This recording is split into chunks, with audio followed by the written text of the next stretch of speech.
practically every small enterprise strategy. And we often hear that those who are not taking part need to do so urgently, and those who are already selling online want to do more. Small firms in developing countries that want to take part in e-commerce sometimes find themselves against serious obstacles, among which how to gain access to international e-commerce platforms and payment solutions. In addition, it may not be a simple matter to account and pay for duties and taxes in foreign markets, or to engage with services vendors in those markets. Setting up an international branch can remove many of these challenges, according to a new report which we are publishing today, called Building Bridges to New E-commerce Markets, a blueprint for small and medium-sized enterprises.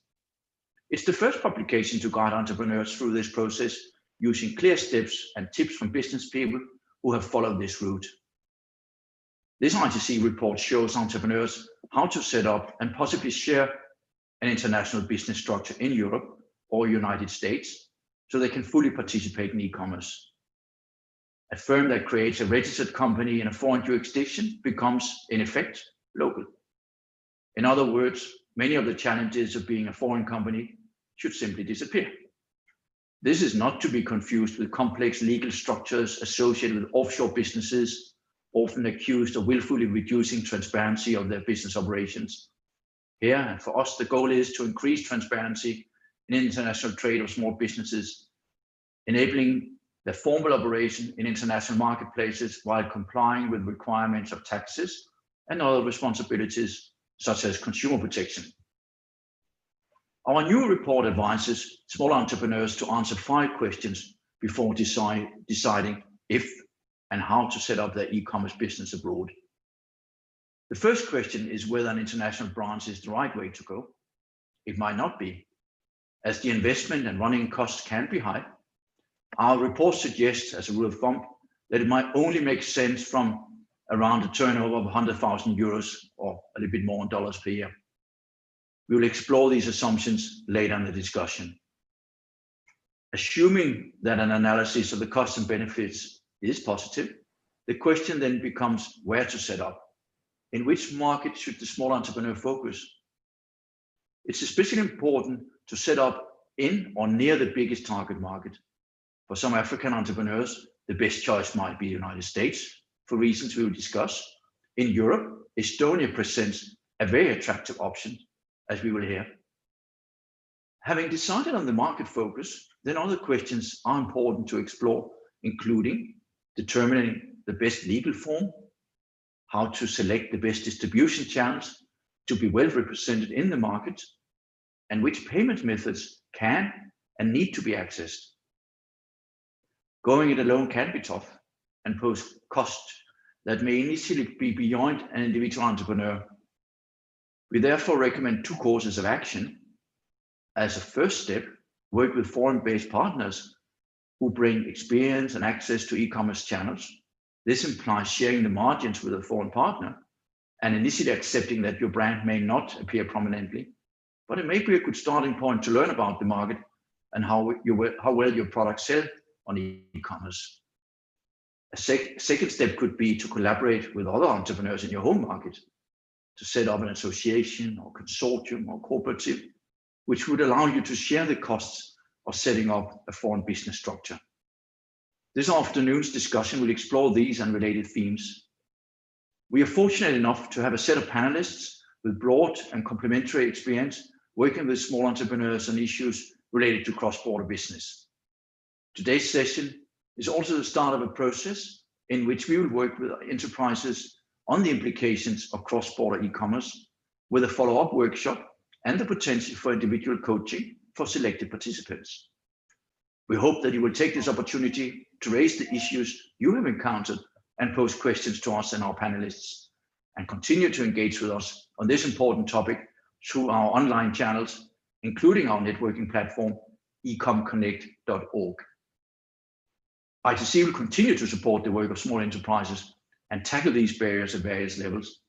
So at policy level, in partnership with the platforms and services providers, and in the support we and our institutional partners can offer towards small enterprises. With that, I want to thank you, and I will hand you back to James to introduce you to the speakers. Thank you. Thank you, Anders, for making this introduction. Before I go on and before I forget, I think there should be a word of mention to USAID, who was the sponsor of the particular report that we're launching today. So we can send you the link as well to the report. So I recommend anybody who's interested can actually go and download that now. That's online.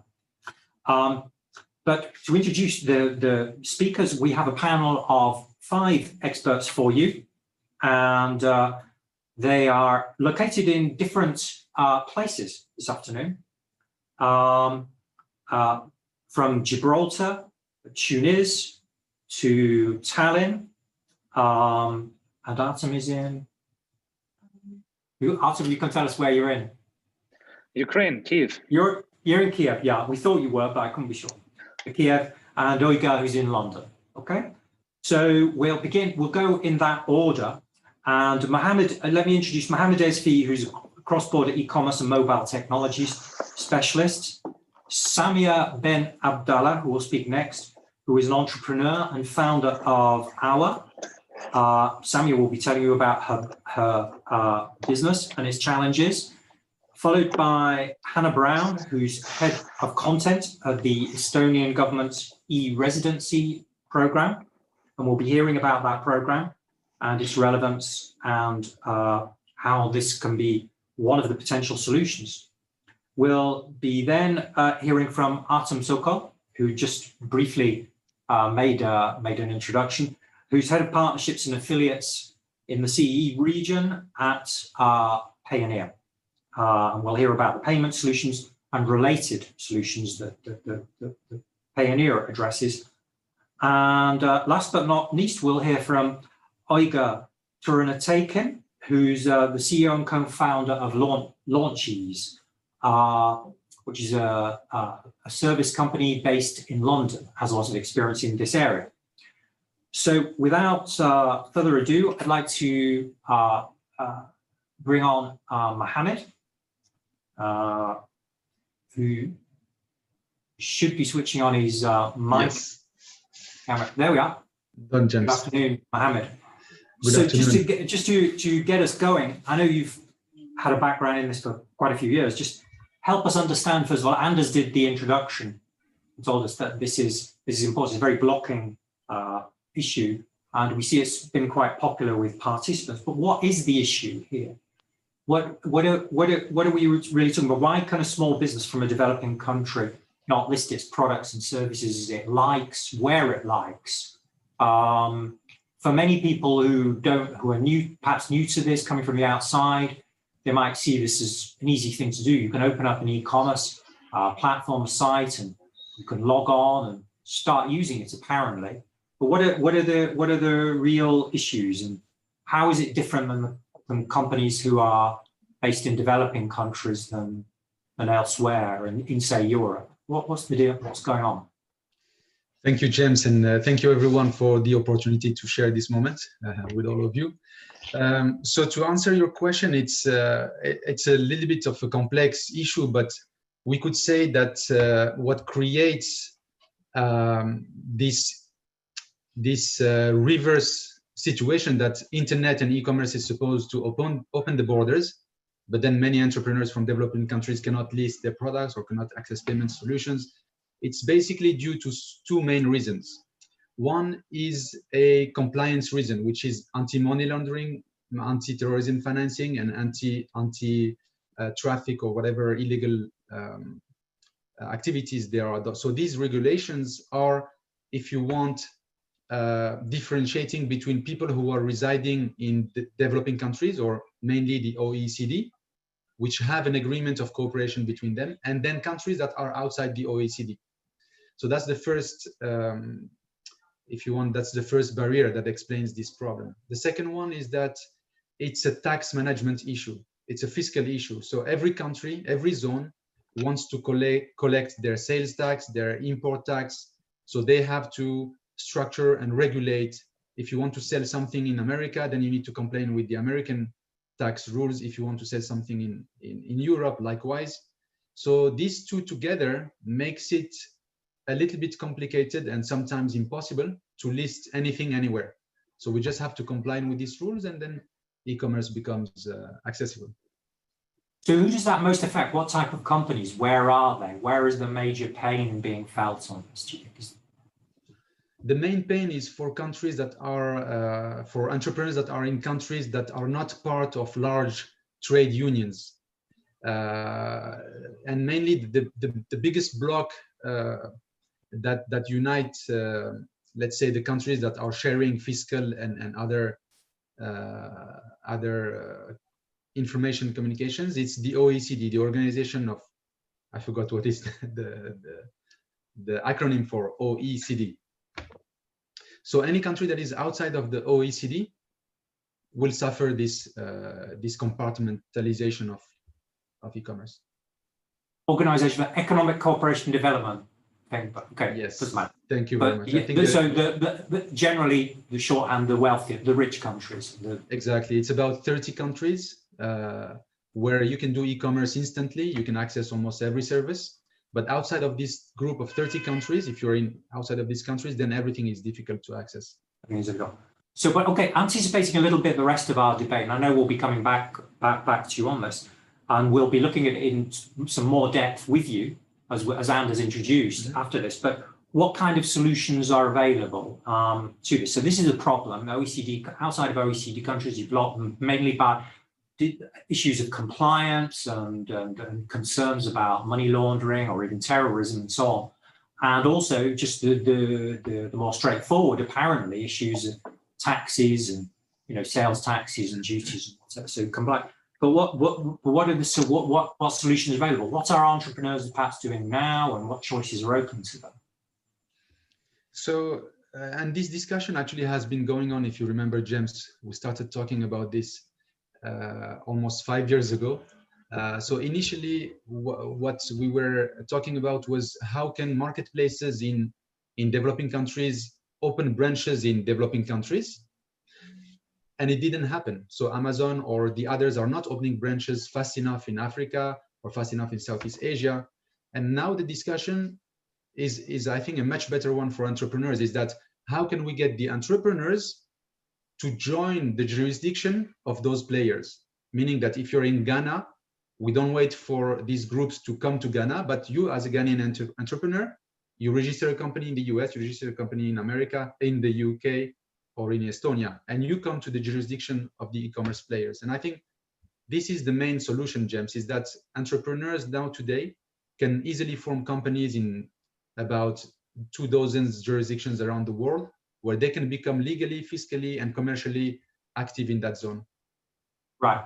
But Anders did say in his introduction, maybe it's not for everybody, and he started to make a threshold. I think we can probably come back on that in the course of the, what does that mean? So, okay, if you don't mind, I think we can pass on the discussion. Mohammed, we'll be hearing more from you later in a couple of different ways.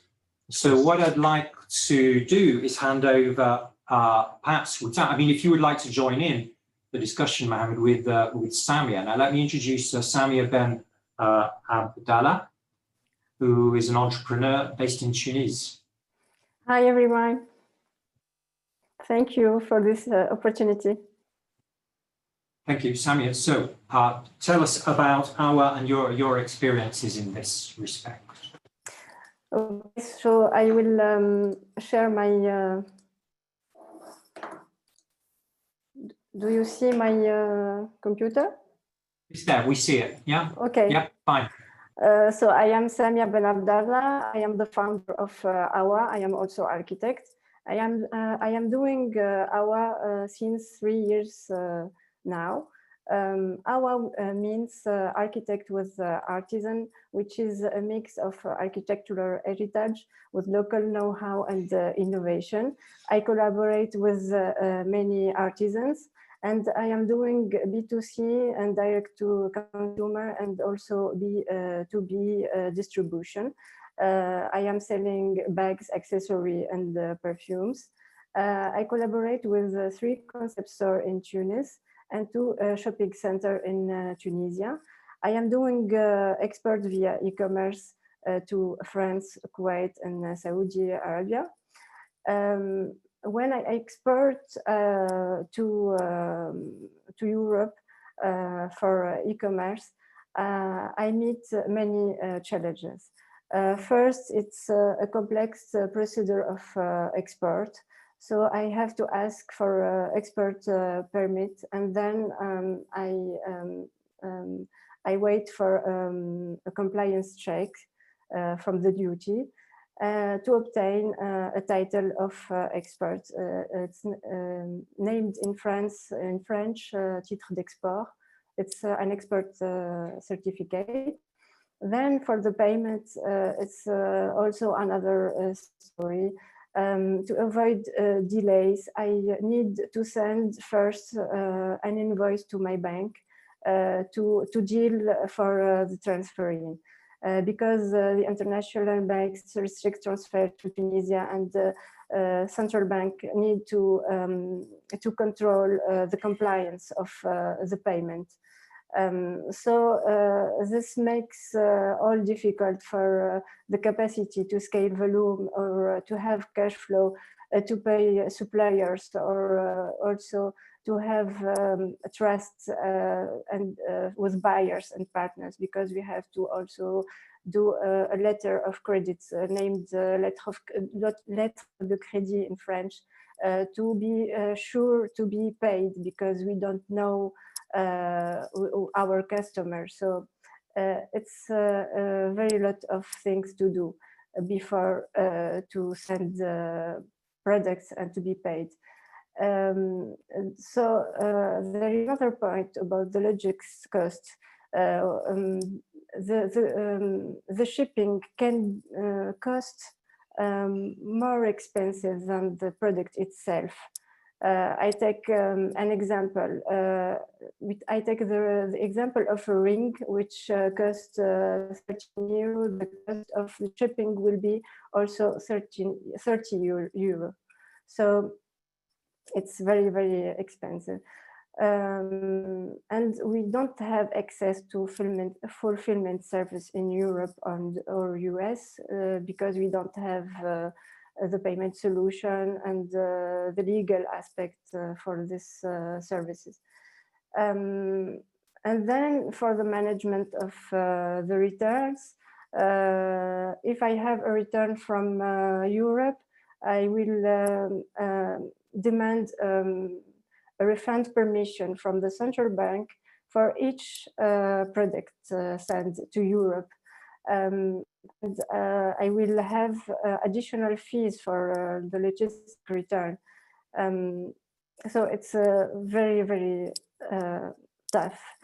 There is also other challenges about the marketing and the local taxes and the contacts with the foreign representative.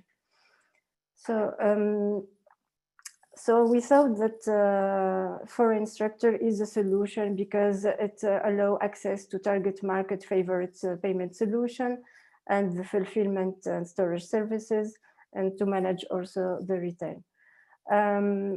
The limitation are the complexity of internal taxes management and the cost of this setup.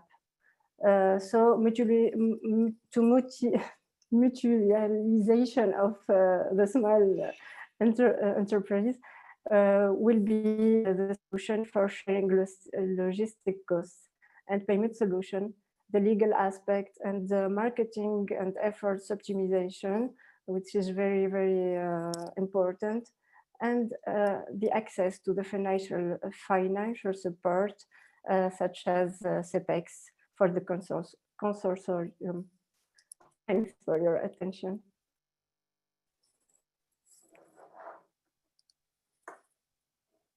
Okay, thank you, Samia. So just to summarize a little bit in a couple of words, so we heard the testimonial of an entrepreneur here based in North Africa, Samia, and her challenges of exporting.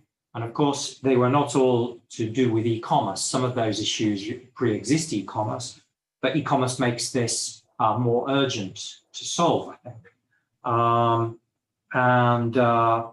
The apparent transparency that we were saying at the beginning of the discussion with Mohammed, the market looks so close, and Tunisia is even physically close to Europe, but it can seem so far with some of those barriers in place. So with that, what I'd like to do is sort of pass from this, there is a problem, we need to do something about it. Perhaps, the next three speakers who were collectively have got something to say about the solutions. So the first of these is Hannah Brown, who perhaps if you can come on, Hannah. Yes, I'm here. Hi, everyone. Thank you. Well, I'll leave it to you. I'll turn my mic off. Hannah, welcome. Sure. Hi, everyone. Really nice to be here, and thanks for including e-residency in this discussion, which I think is really important. I'm going to share my screen. I have a few slides, and then I need to do a quick transfer. Okay, can everyone see? Great. Okay. So I'm going to start with myself. I'm Hannah Brown. I'm head of content at eResidency. eResidency is part of the Estonian government. It's a program that was developed about 6 years ago. Basically what it is it's a digital identity that provides access to Estonia's online public services and business environment to people from anywhere in the world, from other countries. So in the photo in this presentation, you can see the card inside that box. That's the digital identity card that you get, and that is your unique. It's unique to you, and it's secure, and it verifies who you are online. So a few things to unpack in this about this program. Firstly, the fact that this is a government program. We believe that provides some legitimacy and security and some trust to people who use it. Estonia is known for its advanced digital infrastructure and e-governance. 99% of public services in this country are online. And it also means that there's a fertile business environment here as well. So a lot of startups, ones that you might know like Skype and TransferWise, for example, have roots in Estonia. So as I said, 6 years ago, eResidency launched to open access to Estonia's e-governance and business environment to the world. And it was, done to attract investment, to bring economic value to the country, and also to sort of share awareness of Estonia and its culture as well. So the main benefit of becoming an e-resident, getting that card and being able to access Estonia's infrastructure is the ability to establish an EU-based company online from anywhere in the world. And with your ID, you can manage your business completely online, so from wherever you happen to be. So this includes, for example, digital signatures and reporting and doing your taxes if you do pay taxes here, and accounting. And so that saves a lot of time for entrepreneurs running an online business. Just a quick note that e-residency, despite the name, doesn't provide any right or path to residency, citizenship, or travel to Estonia. This is purely a digital identity for use online. So a quick sort of recap, going through the steps, just to be very practical about this. The first thing to do is to apply. The application process is online to become an e-resident. The process takes about 6 to 8 weeks because there will be background checks done on your information that you provide. And once you're approved, you'll need to pick up your kit, which was the photo in the first slide, from an Estonian embassy or designated service point. And once you have that card, you can log into e-Estonia, as it's known, and you can start using the services available, including starting a company. Now here I'll just make a quick comment about the company. That generally speaking, most e-residents will start a private limited company, which is known as an OSÜNG or an OÜ in Estonia. And it has a lot of advantages. Firstly, that it's relatively low cost compared to some other countries to set up and to run, especially in the first year. In terms of reporting and accounting. And in Estonia, there's the taxes, corporate taxes are paid not on revenue, not on sort of income, but on distributed profits. So if you keep investing into your own company over time, you don't pay taxes until you pay out dividends. Of course, this is if your company is liable to pay taxes in Estonia. If you're running it from your own country and you're doing all the making all the value of your business in your own country, it's more likely that you will be paying taxes there. But in some circumstances, you may be able to take advantage of this aspect. The other thing that, so the next step, once you've become an e-resident and you've registered your company, well, before you've registered your company, I should mention that there's a huge ecosystem of experienced service providers that have developed around e-residency in Estonia and also now in other countries in Europe as well and beyond. And they're there to help you start and run your business and do all the reporting and everything, including joining marketplaces, which I'll talk about a little bit more in the next slide. And once you've got to that point, you can apply for business banking, for payment service providers, and then participate in our great community of like-minded entrepreneurs and startup founders.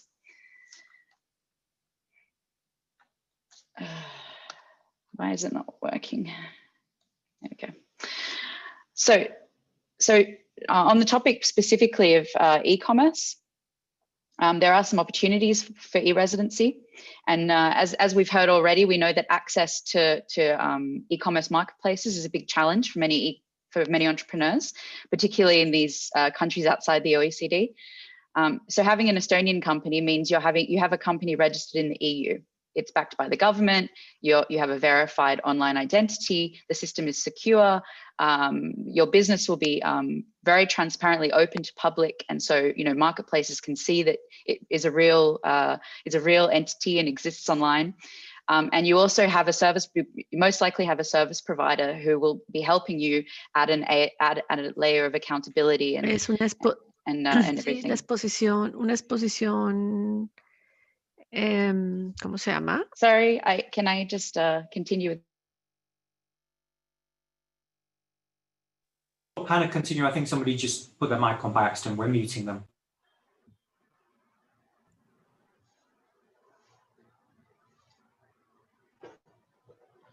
Hannah, please continue.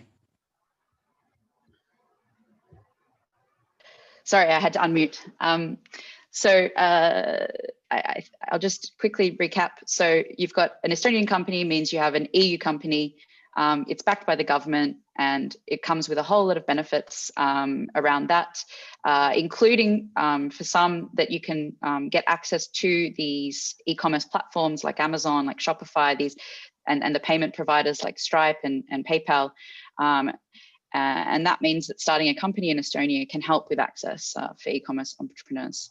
And some of our business service providers, I think some of them might even be on the call, maybe one office might be here. They offer packages for entrepreneurs wanting to enter this sector and sell.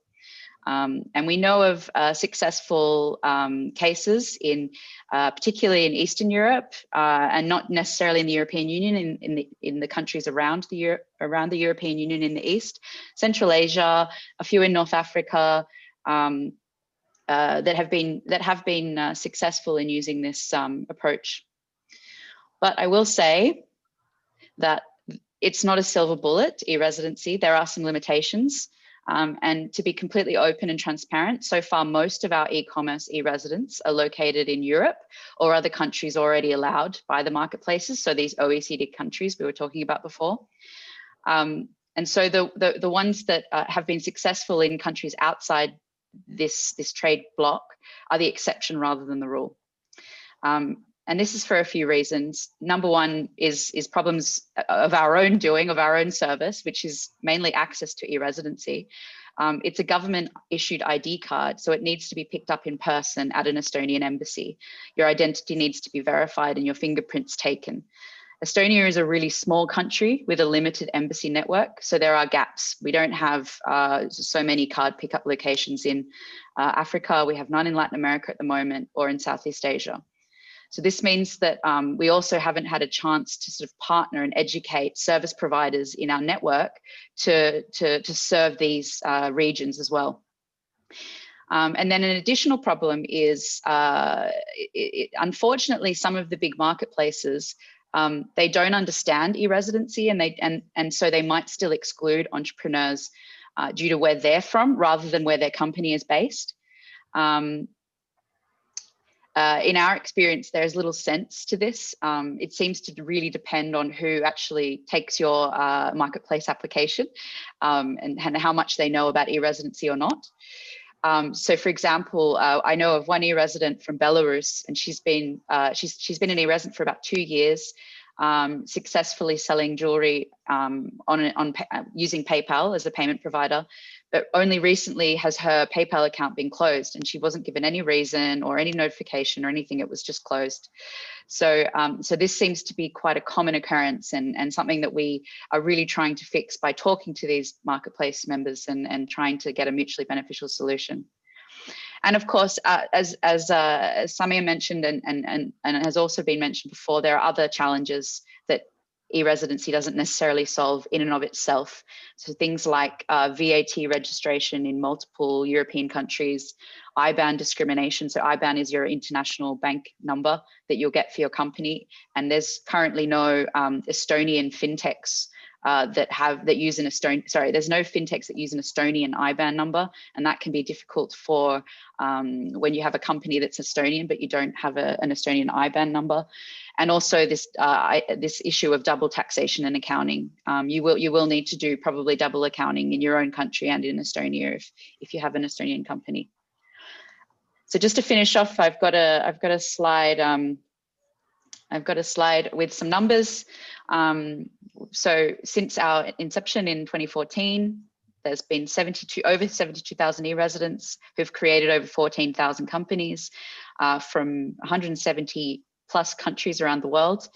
At the moment, on last count, I think as of July, there's about 2,500 companies who identify their main field of activity as either retail or wholesale trade. And we assume the vast majority of these are e-commerce businesses. So while, as you can see, it's quite a large market for us, but due to the challenges I've already mentioned, we haven't had this as a real huge focus for us in the last few years. It's mostly, our focus has mostly been on e-residents providing online services such as IT consulting, marketing, these kinds of things. But this number shows that it is a large and it is a growing sector among our business community.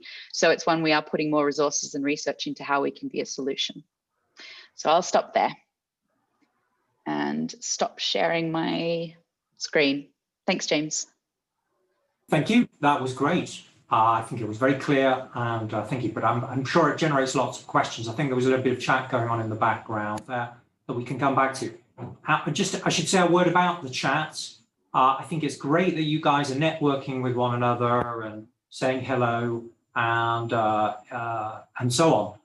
But also think about using the chat to pose us questions, because there'll be a round that begins after the next two speakers have finished, where you can have an opportunity. We'll try and summarize some of those questions, to pick the most meaningful to answer now in a big group and come back to them. So if you're thinking about what to put on the chat, maybe you could think about some questions that you want to put. So, okay, with that, we'll move along.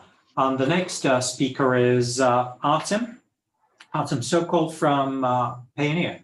Thanks, over to you, Artem. Thanks, James. Hi, everyone. I'm Artem, and I present company Payoneer. We are a great payment solution for online sellers because we provide you opportunity to get all benefits from selling on international marketplaces, such as Amazon and others all over the world. It's really important for a seller to have a bank account in United States or Europe to be able to sell on Amazon or other marketplaces. So you can use fintech other than banking solution.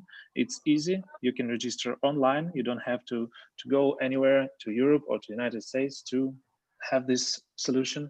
And you can easily get bank requisites that we provide you, and have an opportunity to receive funds from marketplaces, as I was saying.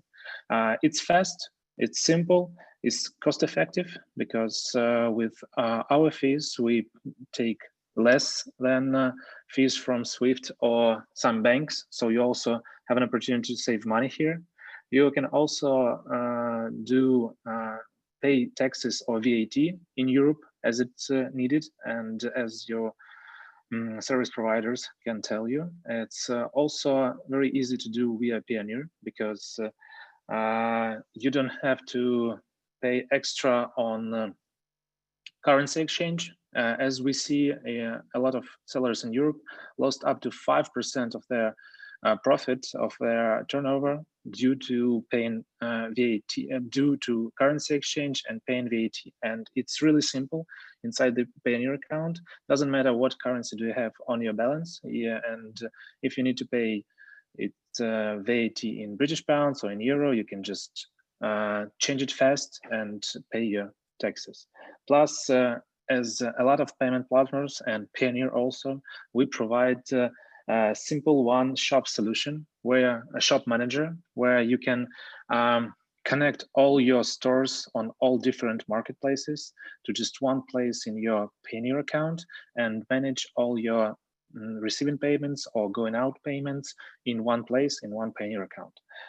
It's also trusted. As I was saying, you will receive banking requisites in USD, Euro, British pound, some extra, and your customers, your clients will be paying to European or American bank, and it will give you more trust, because as we see on the growing markets like Eastern Europe, like Africa, Asia, some clients have issues, have trouble in trust to pay to banks in those regions. And here we are a solution, as we provide you an opportunity to receive money from your clients all over the world. Also, we, due to opportunity, as my colleague Lena from e-residency was saying, if you want to become an e-resident and open an entity in Estonia or any other European country, you also need a bank account for this. And here, any fintech solution or Payoneer, as here, provides you help. We can just use your Payoneer account as a banking solution to register a company. So it's also an easy way to operate and start selling on European or American marketplaces. So that's pretty much from my side. I would be more than happy to answer any questions you have, or contact me later. Thanks, James. Over to you. Okay, awesome. Thank you for this introduction and providing us another element in the possible solutions which we heard about, which is Payoneer, an example of a payment solution that does quite a number of things to ease this the movement, certainly of money across borders, and other things, as we heard about taxes and duties. Perhaps we come back to some of that discussion in the questions. Last among our 5 speakers, we have Uygar Turantekin, who's leading Launchese and is based in London. So, Uygar. Hi, James. Over to you. Thank you. Hi, everyone. Thanks for joining us. Thank you, James. Thank you for everyone joining us on those webinars. I'm Uygar from London. I'm going to show you my screen, the way it's going to be helpful, I suppose. I hope everybody can see my screen. Can you see my screen? All good? Wonderful. This is Uygar. I'm a private consultant based in London. Also, I'm an entrepreneur since 2020 years. I did lots of things on online businesses, like having my own brand, selling online, selling on Amazon, eBay, deal with the payment gateways for many years. And last year, we started a private project 1.5 years ago called Launchese, helping to the entrepreneurs from especially developing countries who's having which problems I used to have back in the time. And we started to give consultant service to those people. I'm going to pass this part. Most of the problems entrepreneurs, they have a problem when they start their online businesses, they don't have a right structure. First, you need to have a right structure, and you need to decide where you're going to start your online businesses.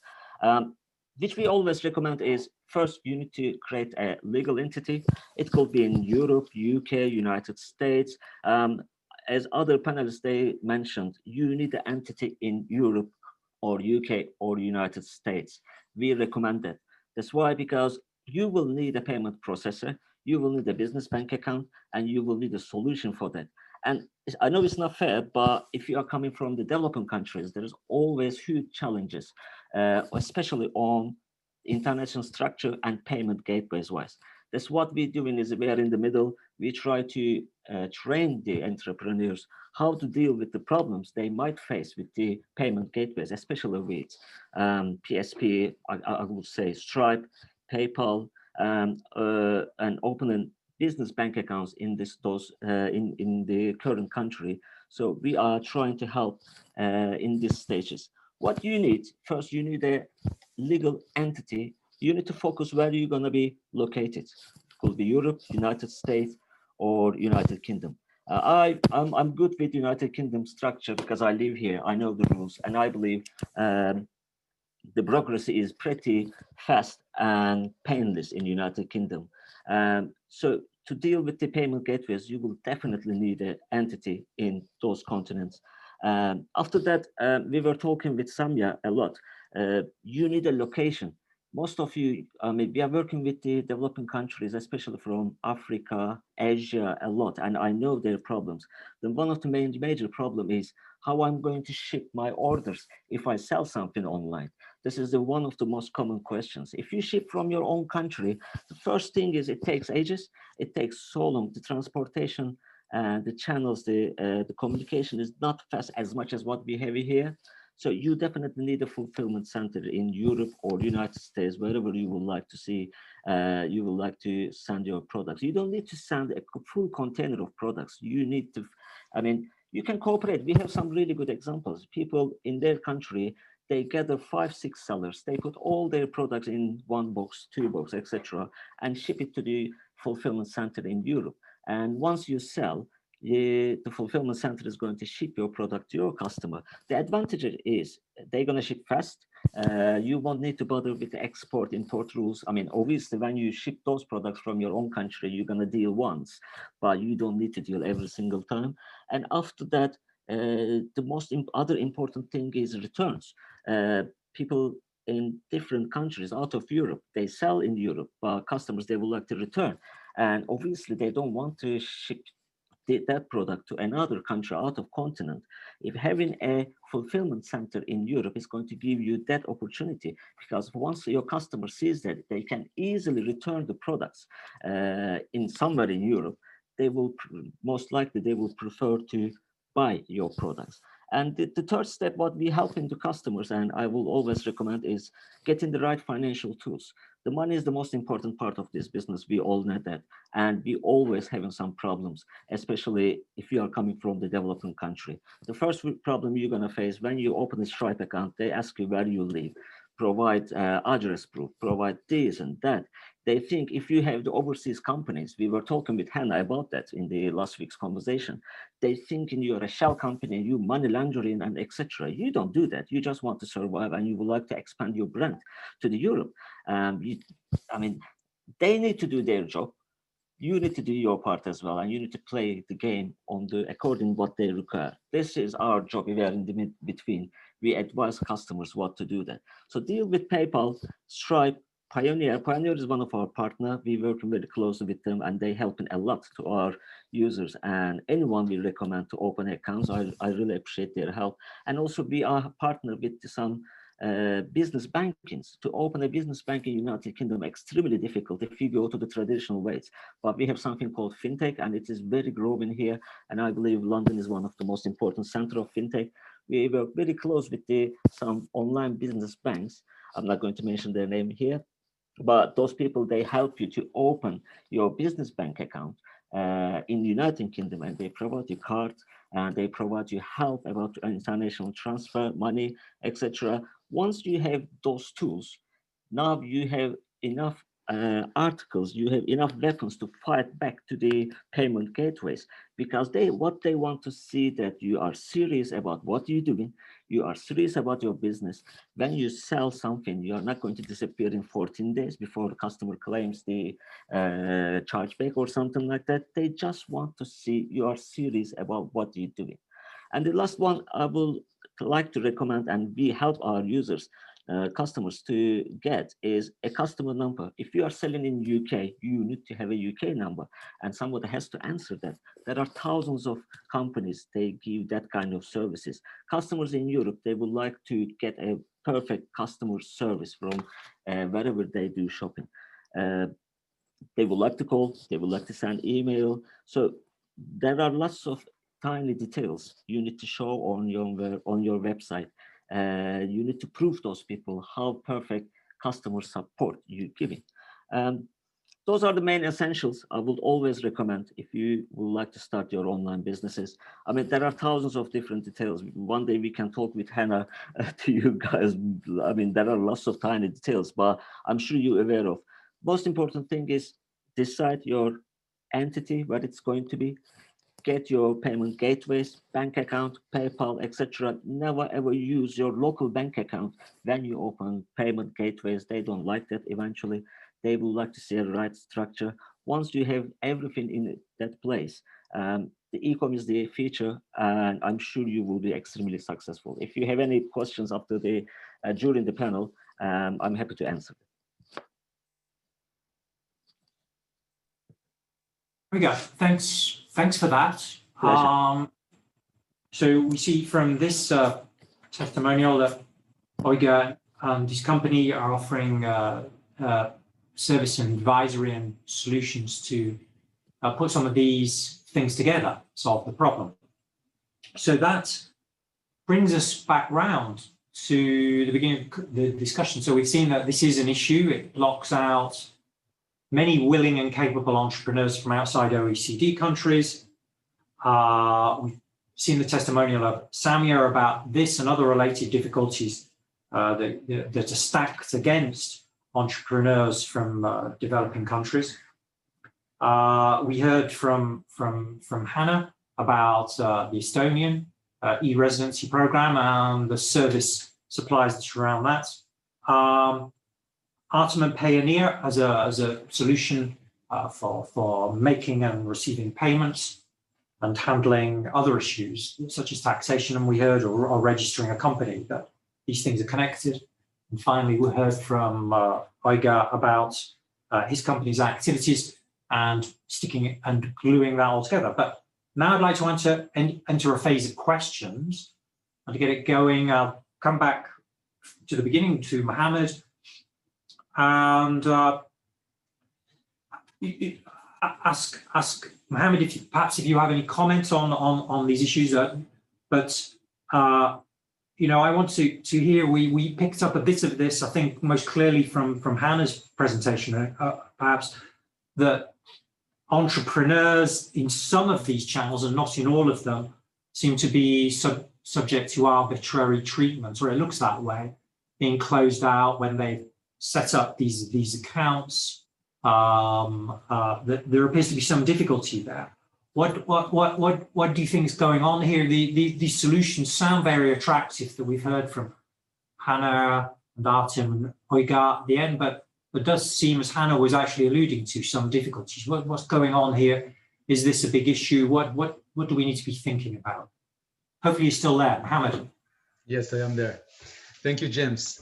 It is indeed a very important point, and I just want to classify it into two categories before we starting to answer.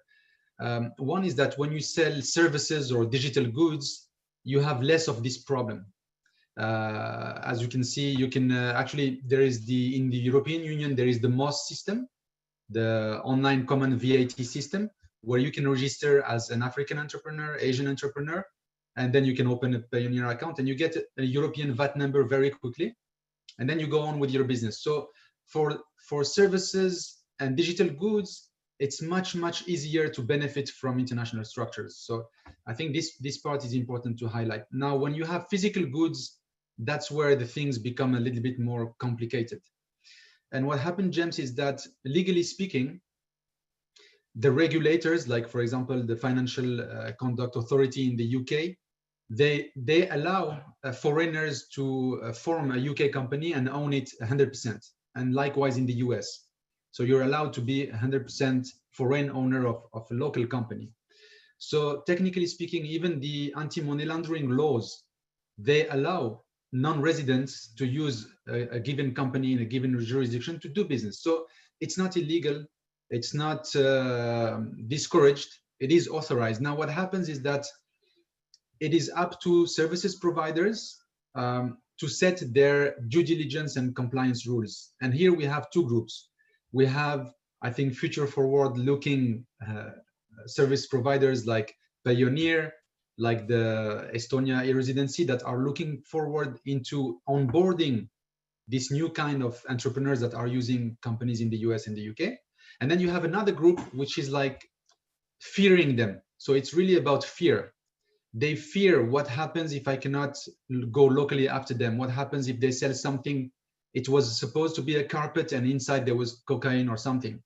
What happens to my marketplace if I'm Amazon, if they're selling counterfeited goods and I cannot go after them in Ghana, I cannot go after them in Peru. So that fear is what make companies like PayPal, companies like Amazon to kind of strengthen their verifications to reduce risk. But like Hannah said, I also think it's unfair because developing countries have genuine added value to offer to the world. They have fantastic products, fantastic services. They deserve this opportunity. And I would say that what would be interesting and probably a practical solution to bring forward is to engage regulators to establish, let's say, a guideline on how you do compliance for companies that are owned by foreigners. Because once you publish such a guideline, then companies like Amazon or PayPal, they can say, oh, look, there is a benchmark for us to build our compliance and to take these so-called higher risk clients for us. So since the regulator is kind of giving us instructions on how to deal with this, maybe we can afford to take this risk. Maybe we can open up our doors to these structures managed by non-residents. But beside that, James, I think this problem of closure or what we call arbitrary closure, it's not just for non-resident owned companies. It happens for a Spanish company managed by a Spanish individual. They get their PayPal account closed. They get their Amazon account closed. Their money is stuck for 6 months. So it's not, I would say it's not really particular to non-residents or Africans or Asians. It's just really that these marketplace players are more fear-based than opportunity-based. That's my perspective.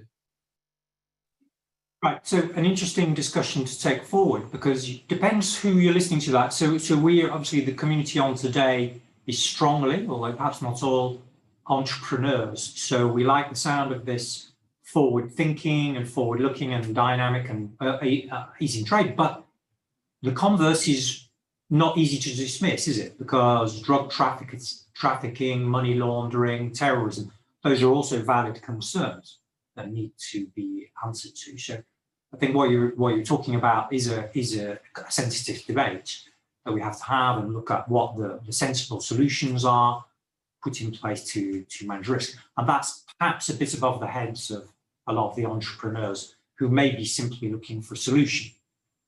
So I think as well, yours and my discussion, you're saying, you know, before we worry about what we can't do, there's already a lot we can do, right? As well. Yes. Some of the most difficult places to access, namely Amazon. We don't want to point fingers, you know, again, we're not criticizing Amazon in any way. It's also a very tough marketplace to sell on, irrespective of these difficulties. It's very competitive, right? So any words about that? I mean, you don't have to go to Amazon, right? There are other platforms available. Exactly, yeah. I think the offering today in terms of e-commerce platform and even just sales channels, because you can do very good sales with Facebook and Instagram So you don't even need the website, let alone a marketplace. So there are various ways to reach consumers or customers. So like you said, James, it's a fantastic opportunity. Yes, there are some blockages here and there, but the market, what is important, I think, is that it's a very big difference. If you have an international structure with an international bank account and payment solution, you're much more trusted, like Uygar was saying. You need to build trust with your buyers. So by coming into their jurisdiction, you're somehow telling them that, look, if you buy my product or my service, I'm here to uphold my guarantee to you. I'm here to uphold my customer service. I'm here to uphold the quality of my service or my product. So if something happens wrong, you can sue me in the UK court. You can sue me in the US court. I'm taking the risk because I'm confident about my offering. And I think this kind of dialogue from entrepreneurs around the world is a very powerful marketing advantage, because you're basically offering your service in the same local package as a local company. That's I think a very empowering situation. Okay, great, thank you. So, sorry, Samia, perhaps coming back to you. So we've heard a few things, and it would be interesting to hear from you, Samia, if any of this discussion could be helpful to you as an entrepreneur on the panel. Whatever, what's your thinking about how to decide how to work with this? Has this been useful? And what would you like to hear more about?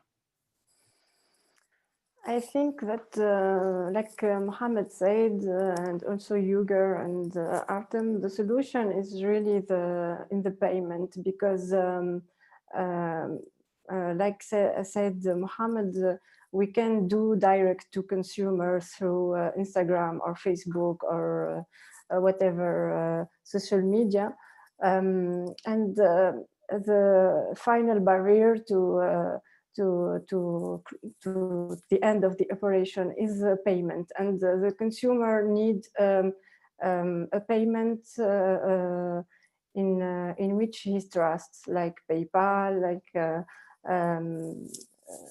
an account that he knows that he uses in his daily life. And for me, when this barrier of payment is solved, then the other aspect of fulfillment and find the structure, legal structure, and other things is okay, because the consumer online is aware to read the condition of sales, les conditions de vente. So it is easy to deal with consumer with an effective solution of payment.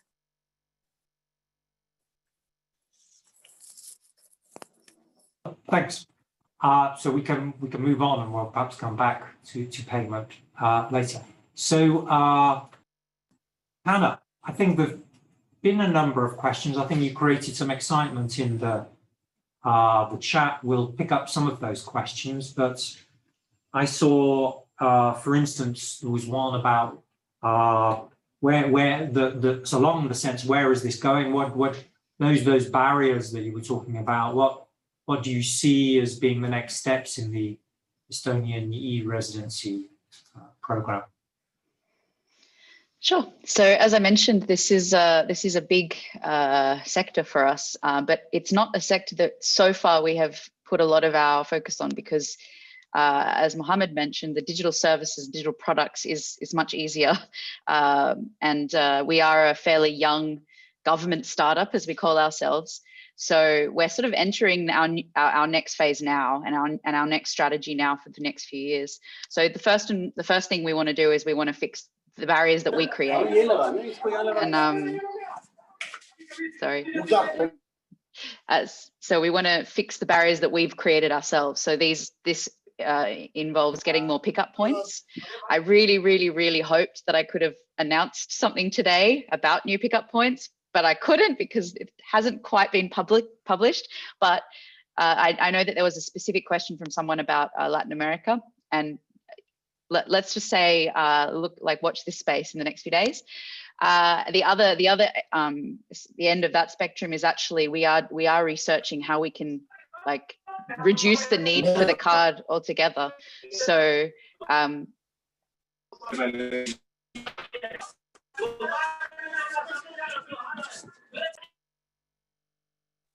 Hannah, we muted you by accident. No, that's okay. So I'm back. So actually getting rid of the card altogether. So some kind of online verification plus, online key, still as secure as we have now. And that's something that we are working on over the next maybe couple of years. It's not an easy thing. And the other thing that we're doing as well, because we are going to be opening more pickup locations, trying to get more partnerships with more service providers specializing in regions that we don't currently have with our program. The other thing that I think we see as being important, not just for us, but also for the sector in general, is to encourage more investment and innovation and inclusion in this sector in the regions that we've mentioned that are sort of underserved.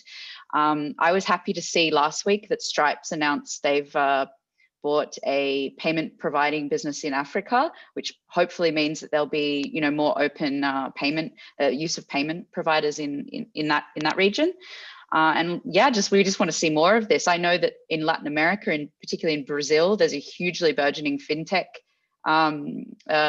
sector as well. So I think let's look at like the different options and the newer entrants, and maybe that will create more competition and more openness. And then, sort of taking on Mohammed's point, it's trying to put in place a dialogue and guidelines with the existing marketplaces to help them to understand what we do, and that we're not trying to enable any form of badness. We're really trying to enable, smart entrepreneurs and people who want opportunities in different countries to help. And just in a more broader sense, I know that Estonia in general is a huge fan of free markets and fairer systems and more streamlined systems of tax, banking, trade, and labor. So I know that the country in general, the government in general, is always pushing for more efficient ways to do business. So that whether that's digitizing more across borders, making more efficient tax rules or ways to collect and distribute taxes, and ending this IBAN discrimination that I mentioned earlier. These are things that that Estonia can share as a country with the experience it has as well.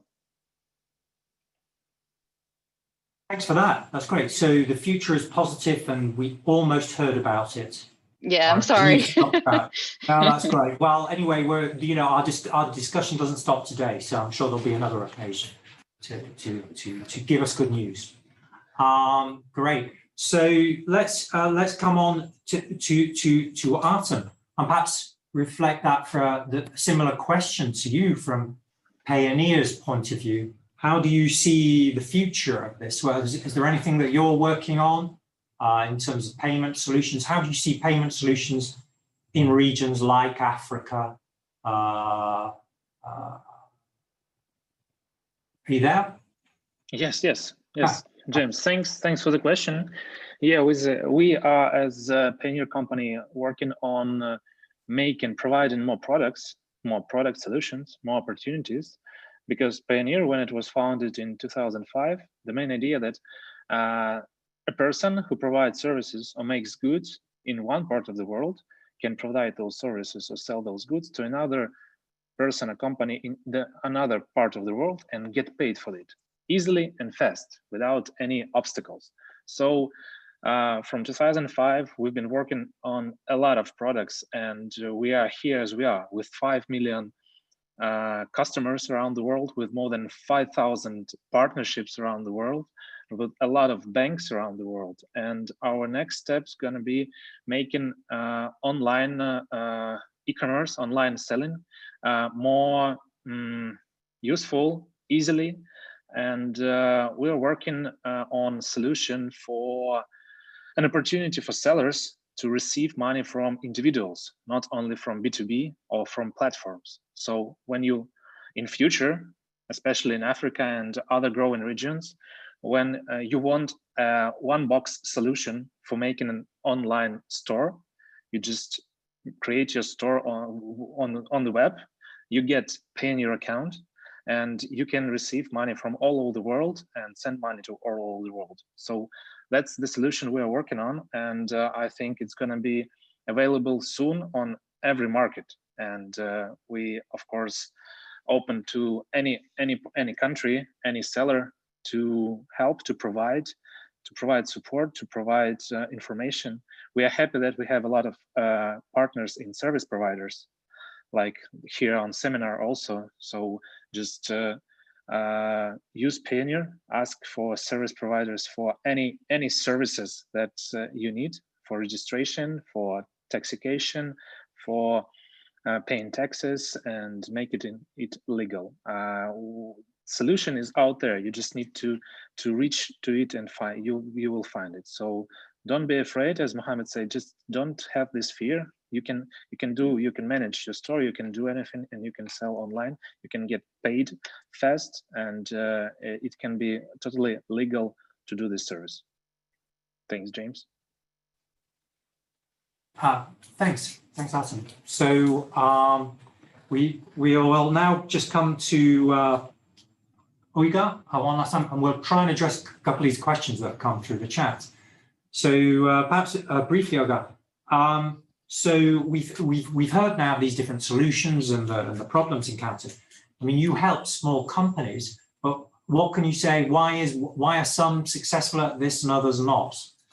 What seems to be your finding? Who is this for, and who is successful at it?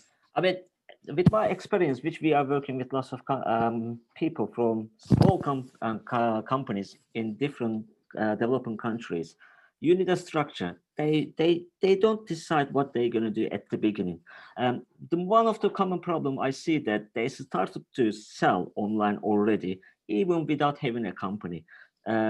They open their PayPal account, they apply to Stripe, and they even apply to the Payoneer sometimes. And most likely you will get rejected. I'm talking about Stripe and PayPal side, or they're gonna, but everybody can open an account with Stripe. They won't ask you ID, identification or address proof at the beginning. But once you start to sell, they will ask you to provide some proof about your identity, your address, your operations. If you are telling them, hey, I'm doing my operation in the UK, so they're going to ask you some proof eventually. So most of them, they're not ready for that. And to be honest, they don't understand the structure in Europe, which is extremely normal if they compare with their own countries. So the main thing, you need to focus and build your structure. You need to decide where is your marketplace, where are you going to be, and how you're going to build your brand from this location. Those are the most important things. I mean, we see many different experiences. For example, they try to open a payment gateway is one of the biggest problem in this business, to be honest. And they all like to deal with Stripe, or there are lots of different payment gateways. The issue is the trust, as Mohammed said. They would like to see some proof that those people, they are going to run a legit business. To show that to those institutes, first you need to have a company. There's no other way to prove those people. So you need to show them you are serious, you're going to sell that product, and you're going to ship it as soon as possible, because payment gateways, they don't like if you ship a product more than 14 days. They would like to see, because of now we are living in an era, everything gets shipped same day or next day, thanks God to Amazon. But there are some different type of businesses. They make actual product. I mean, I know some people literally, they make the orders. They make the product by order. So when they receive, they start making it. So there is a time frame. You need to make this product and ship. That's why I'm telling, it's better to start with a ready stock. It's better to start with in a location in Europe. There are lots of fulfillment centers. Just send your products over there. They're going to ship one by one per your order. So you won't have that problem.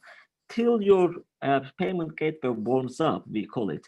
Don't give any chance to them to block your account. So ship them quickly, answer the questions, try to make your customer happy. Even one dispute is going to let your Stripe account or any PayPal account, etc., to close down.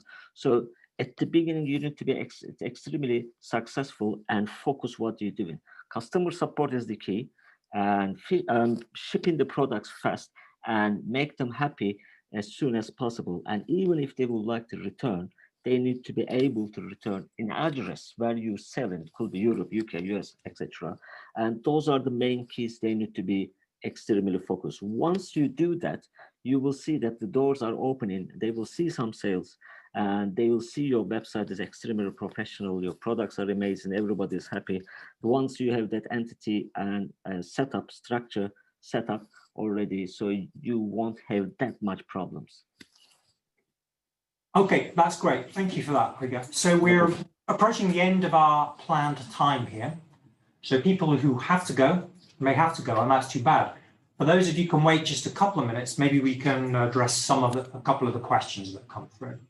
Now, what I've said, just a reminder of something we said at the beginning.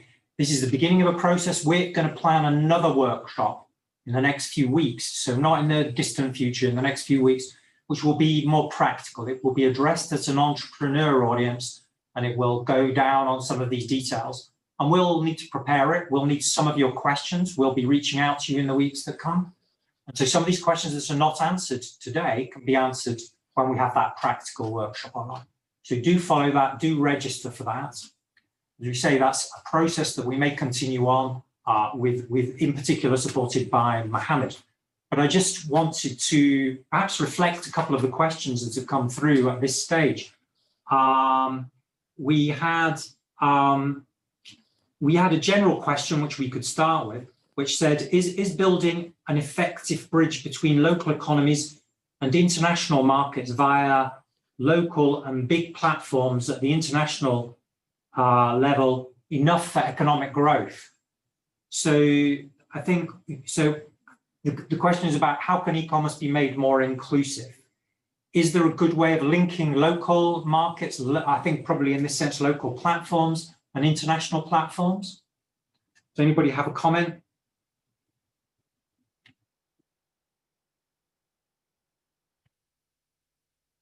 I think in a way we're kind of addressing the question. It's a big general question. I think the point is that very much so, some of the work that we've been doing with local marketplaces, if you want to see how we can make local marketplaces who are operating in their local market have linkages with the bigger platforms. So this is experimental work that we've been doing, taking some marketplaces in particular in Africa and seeing how the entrepreneurs, the small entrepreneurs listed on those can also be on other international marketplaces. So there's nothing to stop you being in several places at one time.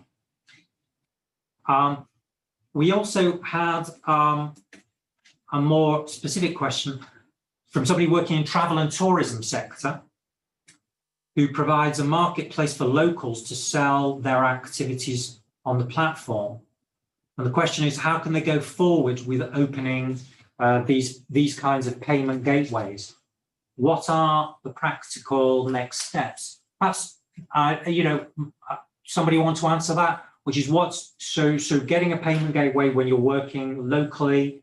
I'm not sure where the country is, but what are the practical steps? So yes, Uygar. It's doable. We have some examples. I work with some people, they do in similar businesses, I would call tourism. All they need, to start with, eventually we don't know where he's from. This is very important point.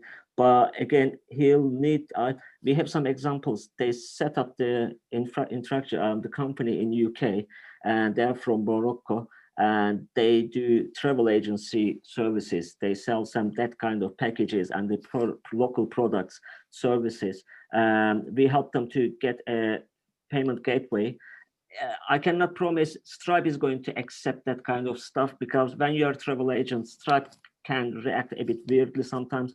But again, when you have a UK company, there are lots of other PSPs, which most of you don't know, and they're happy to work with that kind of businesses. They take this risk, and eventually their percentage, the rates are tiny bit slightly higher than Stripe, and onboarding tiny bit longer than this. But I've seen many examples. First, I would recommend to go with set up a company wherever you want, and then with with that company apply to the payment gateways with a business bank account located where your company is?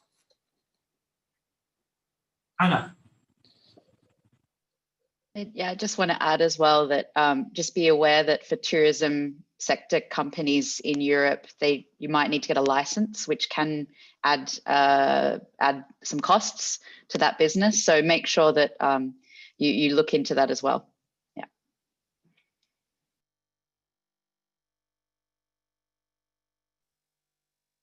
Right. The questions, we have questions like, can you advise on the best service to register an online company in the US? So this is a very specific question. And I think, I've got a lot of these that I think will be more suited to the practical workshop. I'll give you some examples. Anyway, I don't think we're going to answer them now. But what's the best payment gateway for the American market? We have, what is the total cost of e-residency? I think there were some numbers on the slide there. I think, right. I mean, I don't know whether you want to quickly answer something about that, Hannah. So to become an e-resident, it's between 100 and 120 euros, depending on where you pick the card up. To start a company, the state fee is 190, but you'll need to use the services of a service provider, at least for the basics of the company establishment. So I would say altogether around, you could get away with between 350 and 500 euros for the setup. And then there might be a monthly fee for your service provider to help you with management. While you're there, yes, there's a question saying, what about insurance whenever dealing with Estonian banks?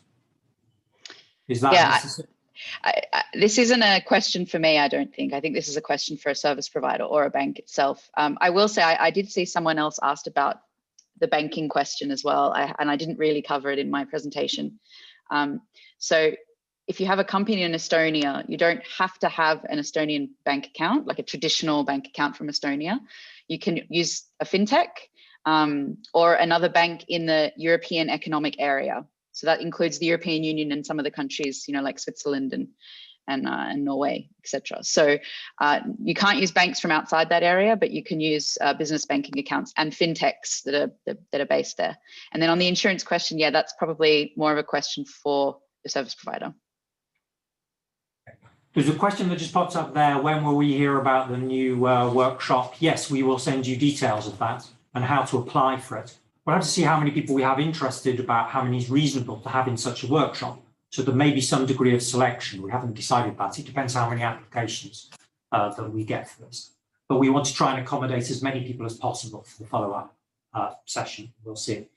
So, okay, there was a question about this thing about costs. We said in Anders' opening thing, and it's in the publication, but a rule of thumb to set up an international structure, you should have a turnover of around 100,000 euros a year. Anybody, perhaps Mohammed, I mean, I know you were involved in the publication. What's the logic behind that? What's that number, 100,000 euros? That sounds a lot to some of these entrepreneurs. Why that? Yes, it depends on the type of business and the type of products you're selling.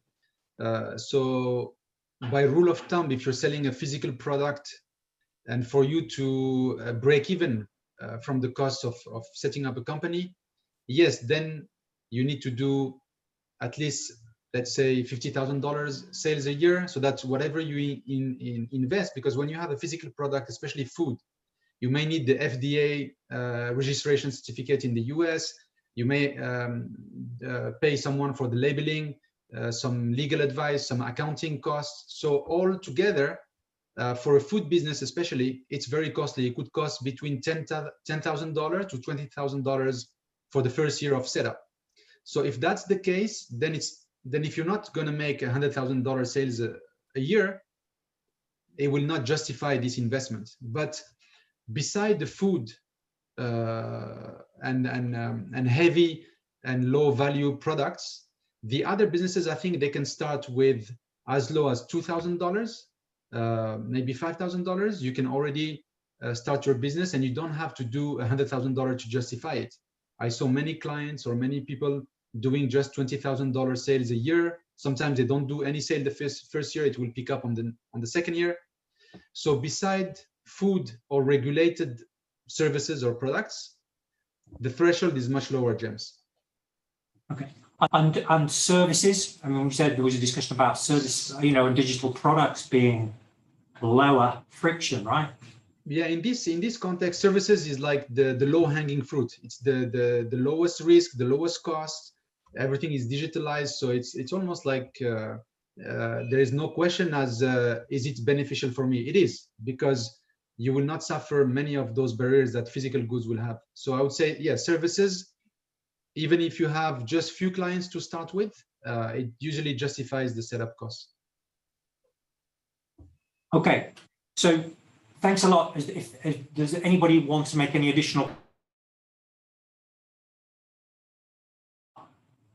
Yeah, Artem, perhaps, did you want to make any comments?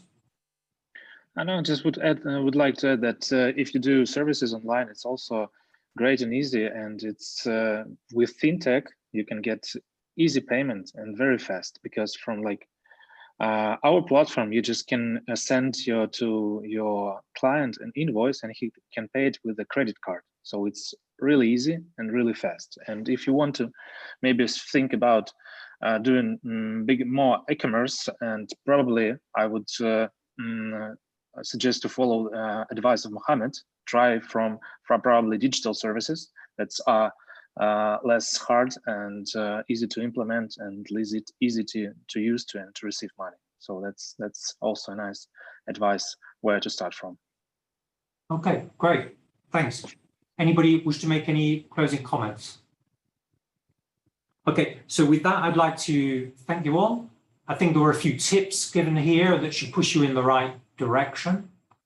I think Uygar, for instance, made an interesting comment towards the end of his comment, which was that you should maybe start simple. Those of you who are wondering what to do with this, you know, starting simple and getting it right. So the mistakes that you make may cost you a lot initially. You could have a repayment solution closed down or whatever.